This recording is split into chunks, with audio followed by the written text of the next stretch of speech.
Welcome to the next lecture of the series. As you know, in the last lecture, we were discussing about the electric field.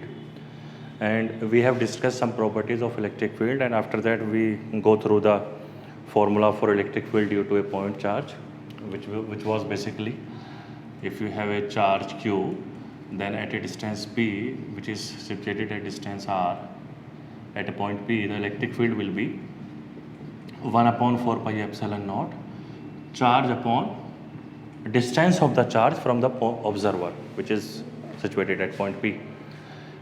After that, we have discussed the electric field due to a multiple system of charges. Now I am going to talk about electric field lines. Electric field lines.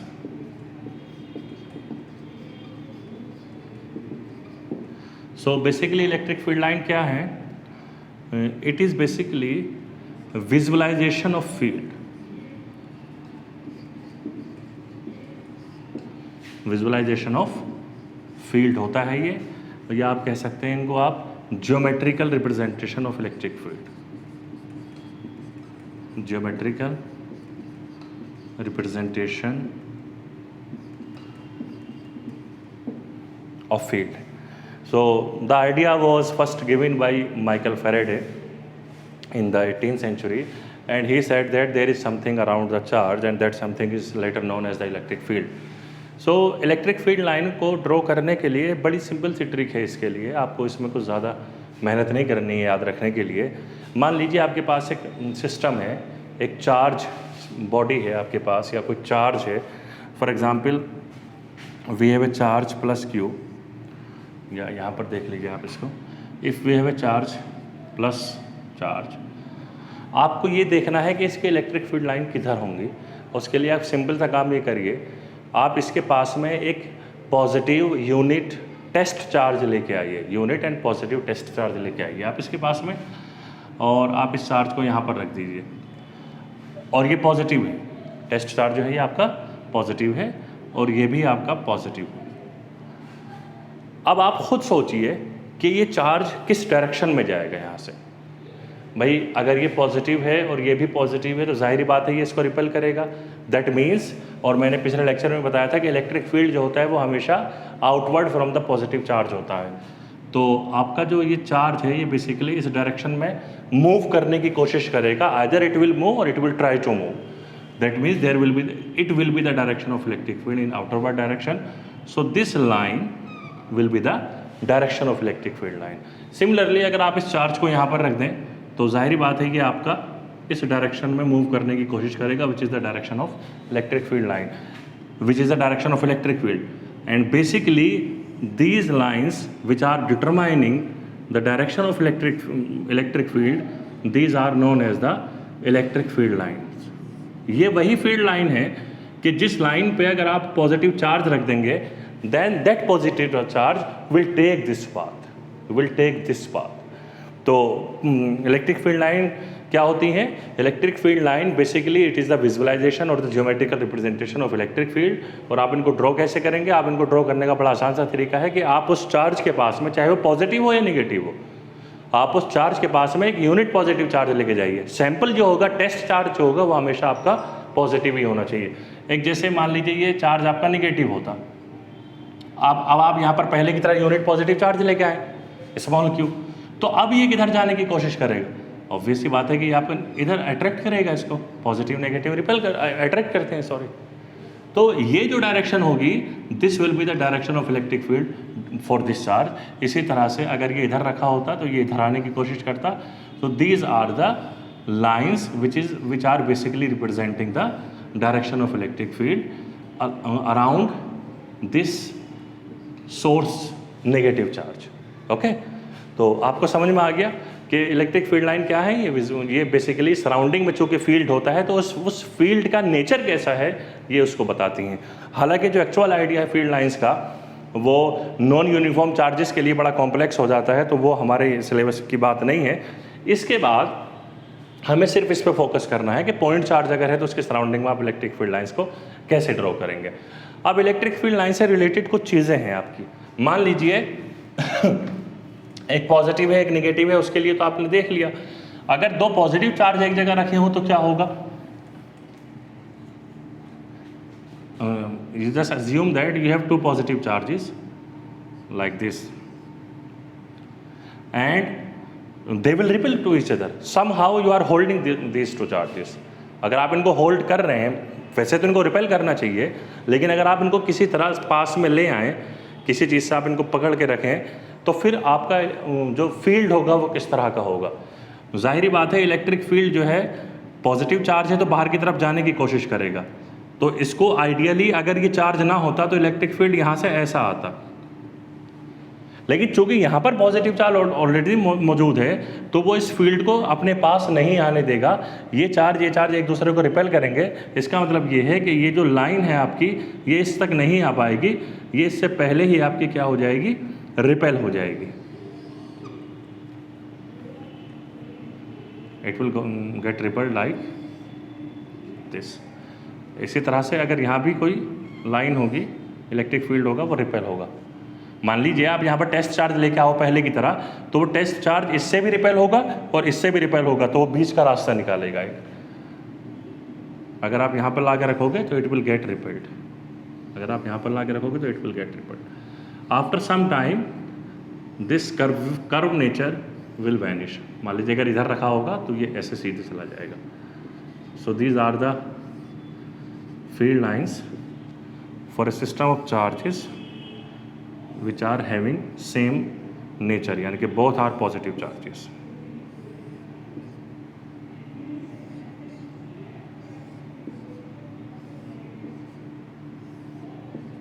Like this. तो इन दोनों charges के बीच में एक जगह ऐसी भी है जहां पर फील्ड है ही नहीं। ये कभी कभी सवाल आता है क्वेश्चन में, एनसीईआरटी में भी दिए हैं, बोर्ड में भी आता है। दो पॉजिटिव चार्ज दिए जाते हैं और कहा जाता है कि वो जगह फाइंड आउट करिए, वो लोकेशन फाइंड आउट करिए जहाँ पर इलेक्ट्रिक फील्ड ज़ीरो होता है। तो वहाँ पर इन दोनों के इलेक्ट्रिक फील्ड का सम जो है वो आप ज़ीरो रख देते हैं। अच्छा, इसके बाद अब आप देख रहे हैं कि यहाँ पर तो आपकी लाइन स्ट्रेट थी। स्ट्रेट लाइन में मसला ही कोई नहीं है, आप जिधर स्ट्रेट लाइन जा रही है उधर ही आपका इलेक्ट्रिक फील्ड भी होगा, कोई प्रॉब्लम नहीं। लेकिन यहाँ पर लाइन स्ट्रेट ये तो है, आप इस पॉइंट पे तो कह दोगे कि इलेक्ट्रिक फील्ड जो है इस डायरेक्शन में है आपका। यहाँ पर तो आप कह देंगे कि इलेक्ट्रिक फील्ड जो है वो अलोंग द लाइन है, लेकिन यहाँ पर तो लाइन है ही नहीं। अगर मान लीजिए आपका ऑब्जर्वर यहाँ पर खड़ा हुआ है P, तो इस पॉइंट P पे आपका जो है वो कहाँ पर जाएंगे इलेक्ट्रिक फील्ड? P पर जो है इलेक्ट्रिक फील्ड की डायरेक्शन किधर होगी, ये सवाल ये है। तो जो स्ट्रेट लाइन होती हैं, ये बात याद रखिएगा, जो स्ट्रेट लाइन होती हैं, स्ट्रेट लाइन के अलोंग ही आपका इलेक्ट्रिक फील्ड भी होता है, यानी कि जिधर स्ट्रेट लाइन जा रही है उधर ही आपका फील्ड भी जाएगा। लेकिन अगर आपकी लाइन कर्व हो जाए तो जिस पॉइंट पे आप फील्ड चाहते हैं कैलकुलेट करना, उस पॉइंट पे आपको टेंजेंट ड्रॉ करनी होगी। यानी कि अगर आप यहाँ पर लेना चाहते हैं तो the direction of field will not be along this curve, direction of field will along be the tangent of point at point. मान लीजिए आप यहाँ पर कैलकुलेट करना चाहते हैं आपका फील्ड, तो चूंकि ये कर्व है, तो अगर कर्व है तो आपको इसकी टेंजेंट ड्रॉ करनी होगी, and along that tangent will be the direction of the electric field. तो अगर स्ट्रेट लाइन है तो लाइन के अलोंग फील्ड होगा, और अगर कर्व है तो कर्व पे जिस पॉइंट पर आप फील्ड कैलकुलेट करना चाहते हो उस पॉइंट पे आपको टेंजेंट ड्रॉ करनी होगी, and that will gives you the direction of field. इनकी कुछ प्रॉपर्टीज भी हैं इलेक्ट्रिक फील्ड लाइंस की। जैसे पहली प्रॉपर्टी तो यही है, they always originate from positive charge and they always terminate on negative charge. First property तो इसकी यही है जो आपको बोर्ड पर समझ में भी आ रही होगी। दूसरी प्रॉपर्टी इसकी ये होती है, the emerging and the terminating. जहाँ से ये जहाँ से ये ओरिजिनेट हो रही हैं और जहाँ पर ये टर्मिनेट हो रही हैं, दोनों ही 90 डिग्री का एंगल बनाएंगे। यानी कि ये जो एंगल होगा, मान लीजिए मैंने हो सकता है कहीं गलत बना दिया हो, लेकिन आप ये ध्यान रखिएगा, ये एंगल हमेशा, चाहे ये कहीं से ओरिजिनेट होती हो या कहीं पे जाकर टर्मिनेट होती हो, हमेशा 90 डिग्री का एंगल बनाएंगे। इवन अगर ये कर्वेचर है तब भी एंगल 90 डिग्री का ही बनेगा। ओके। तीसरी प्रॉपर्टी ये है, बेसिकली जिस रीजन में जितनी ज़्यादा लाइन होंगी उस रीजन में उतना ही स्ट्रॉन्ग फील्ड होता है। इसका मतलब ये है, या आप यूँ कह लीजिए, if a region of space contain more electric field then the line in that space will be more dense. उनकी डेंसिटी जो होगी वो ज़्यादा होगी। तो ज़्यादा डेंसिटी का मतलब है ज़्यादा फील्ड लाइन। तो इसका मतलब ये हुआ, electric field is directly proportional to the density of lines, density of field lines.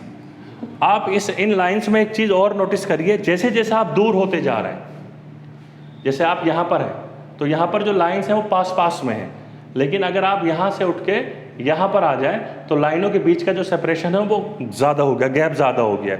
ये किस चीज़ को बताता है? ये इस चीज़ को बताता है कि जैसे जैसे आप चार्ज से दूर होते जाएंगे वैसे वैसे आपका इलेक्ट्रिक फील्ड भी डाउन होता चला जाएगा, वैसे वैसे आपका इलेक्ट्रिक फील्ड भी जो है वो कम होता चला जाएगा।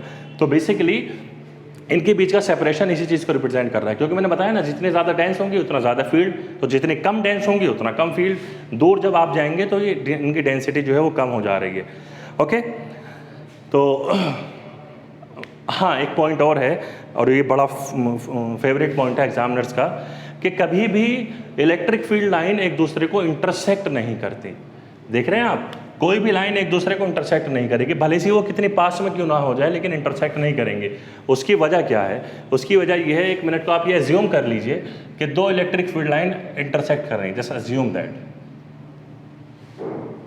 अब if someone is interested to calculate the electric field at point P, which is exactly the point of intersection, then how would that person is going to calculate the electric field? Rule तो ये कहता है कि अगर line आपकी curve है तो उस पॉइंट ऑफ इंटरेस्ट पे you have to draw a tangent.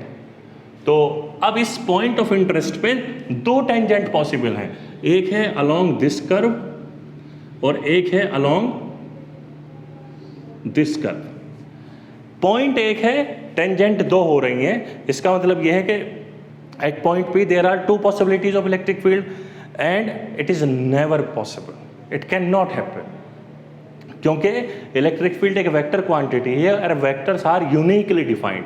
Vectors में ऐसा नहीं होता कि एक वेक्टर एक्स एक्सिस पे भी हो और उसी टाइम वो वेक्टर वाई एक्सिस पे भी हो, ये पॉसिबिलिटी नहीं होती।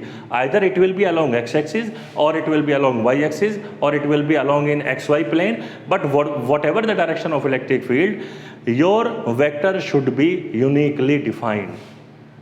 मल्टीपल डायरेक्शन पॉसिबल नहीं है।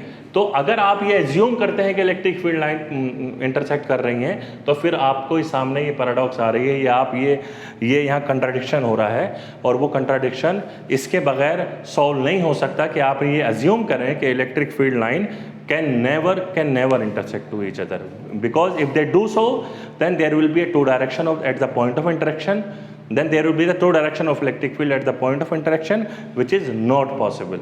Okay, that's why we say that electric field lines are they never intersect to each other. After this let us discuss an example. For example, you have an electron and you have a proton, and they are situated on x-axis. Just assume this x-axis, and you have 2 points, point R and point S. Now let me ask you, what will be the direction of electric field due to electron at point R and at point S? Point R पर सिर्फ electron की वजह से जो electric field होगा वो किस direction में होगा? तो ऑब्वियस सी बात है, इलेक्ट्रॉन आपका नेगेटिवली चार्ज है, और नेगेटिव से डायरेक्शन जो होती है वो टुवर्ड्स द चार्ज होती है। आप देखेंगे ये line, these are the representing the electric field. तो the electric field will be towards the electron, तो it will be along X axis. ये डायरेक्शन एक्स एक्सिस की है ना। इसी तरह से अगर आप पॉइंट एस पे इलेक्ट्रिक फील्ड देखना चाहेंगे इलेक्ट्रॉन की वजह से, प्रोटॉन का डिस्कस नहीं कर रहे हैं अभी हम, इलेक्ट्रॉन की वजह से, तो क्या होगा? Electric field will be along this direction. Why? Because electron is a negative charge, और नेगेटिव चार्ज के इनवर्ट फील्ड होता है। तो ये हो गया आपका नेगेटिव एक्स एक्सिस में। अगर प्रोटॉन की वजह से आप आर पे फील्ड देखना चाहेंगे तो प्रोटॉन पॉजिटिव चार्ज है, पॉजिटिव चार्ज से बाहर की तरफ फील्ड जाता है। अब बाहर का मतलब ये है कि इसका जो इलेक्ट्रिक फील्ड है इस डायरेक्शन में होगा हमेशा। तो पॉइंट आर पे फील्ड किधर जा रहा है? इस डायरेक्शन में जा रहा है, नेगेटिव एक्स एक्सिस पे। और पॉइंट एस पे अगर आप फील्ड देखेंगे तो पॉइंट एस पे आप यहाँ पर खड़े हुए, प्रोटॉन ये है आपका, फील्ड बाहर की तरफ होगा, तो इस पॉइंट एस पे भी जो फील्ड होगा वो इसी डायरेक्शन में होगा। चलिए, ये तो इलेक्ट्रॉन और प्रोटॉन की वजह से इंडिविजुअली आपने आर और एस पे फील्ड देख लिया। जो नेट फील्ड होगा, जो टोटल फील्ड होगा इलेक्ट्रॉन और प्रोटॉन की वजह से, अब सेपरेटली बात नहीं हो रही, इन दोनों का जो कंबाइंड फील्ड होगा उसकी डायरेक्शन पॉइंट आर पे किधर होगी?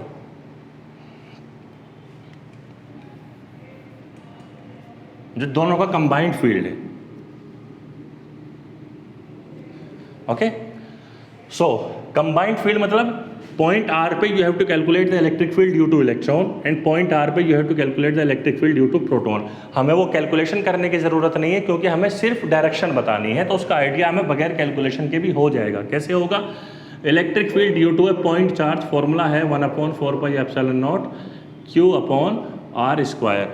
डिस्टेंस के इन्वर्सली प्रोपोर्शनल है। अब इलेक्ट्रॉन और प्रोटॉन दोनों के चार्ज मैग्नीट्यूड में सेम होते हैं, तो चार्ज दोनों का सेम हो गया, ये कांस्टेंट दोनों के लिए सेम है। अब डिस्टेंस बचती है बस, जो ज़्यादा दूर होगा उसका फील्ड कम होगा।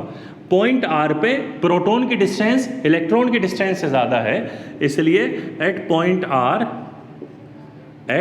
Are electric field due to electron will dominate over electric field due to proton.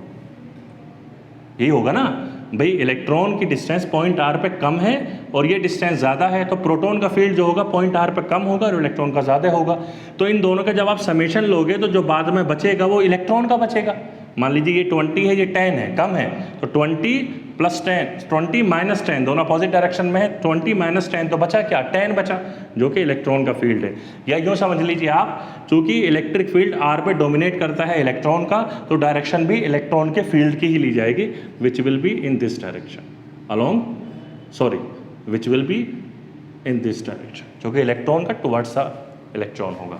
जब आप पॉइंट एस पे आएंगे तो पॉइंट एस पे जो पॉइंट एस है आपका, वो जो है प्रोटॉन के थोड़ा पास में है। अगर इससे अंदाज़ा ना हो रहा हो, आप इसको यहाँ पर बना लें।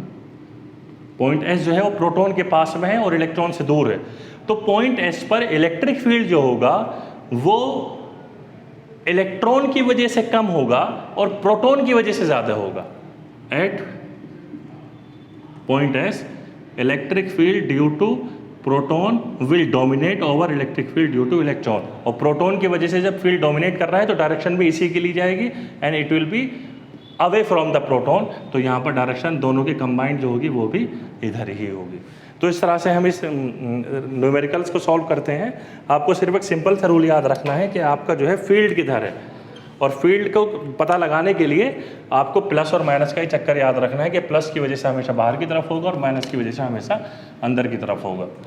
So the next topic is electric flux. Flux क्या होता है?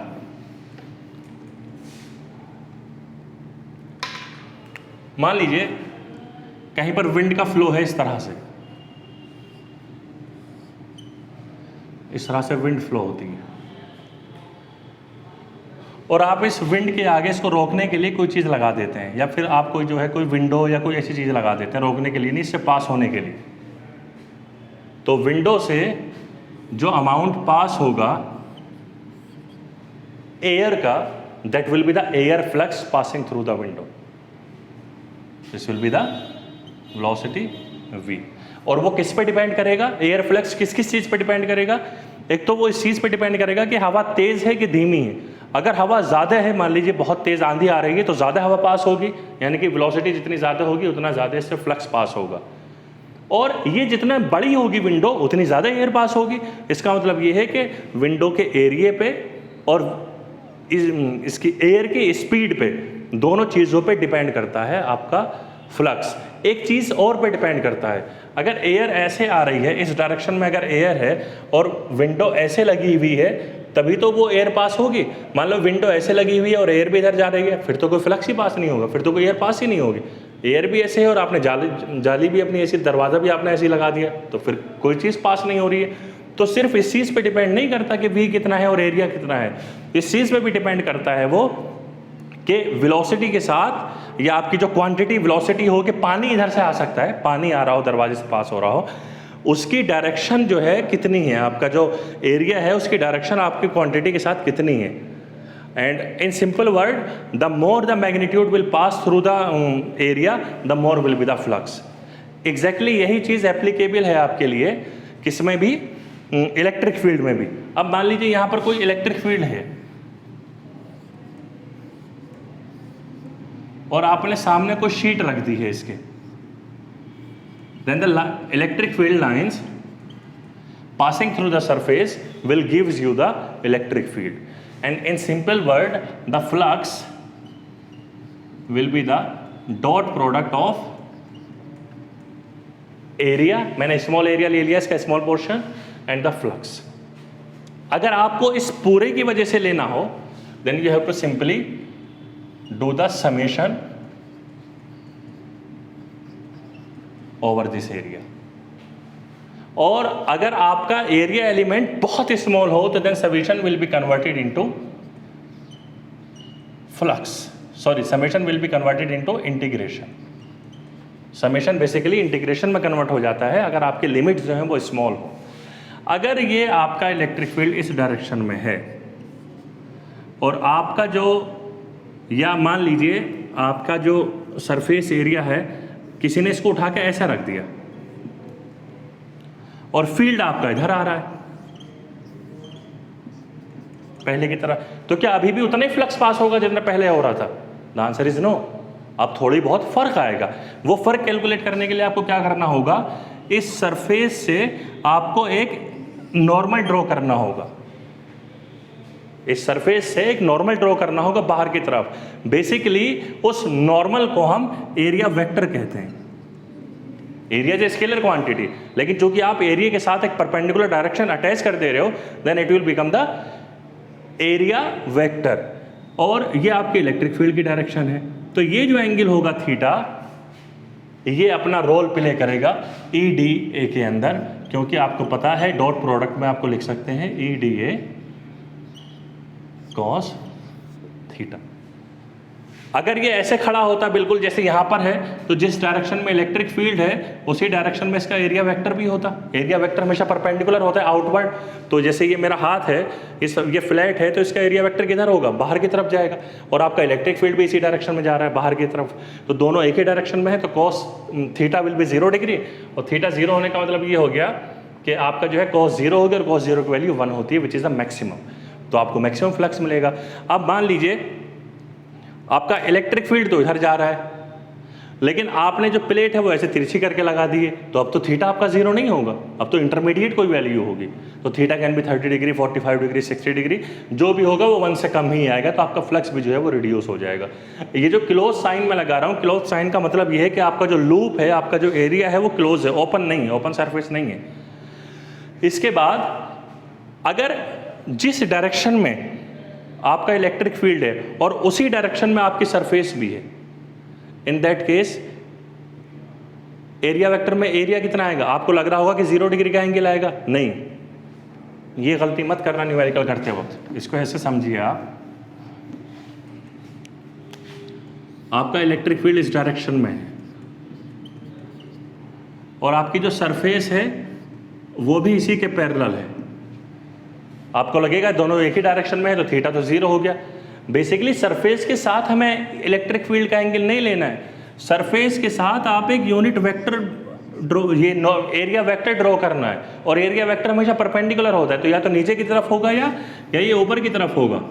डी ए बाहर की तरफ है ना, बाहर दोनों तरफ हो सकते हैं.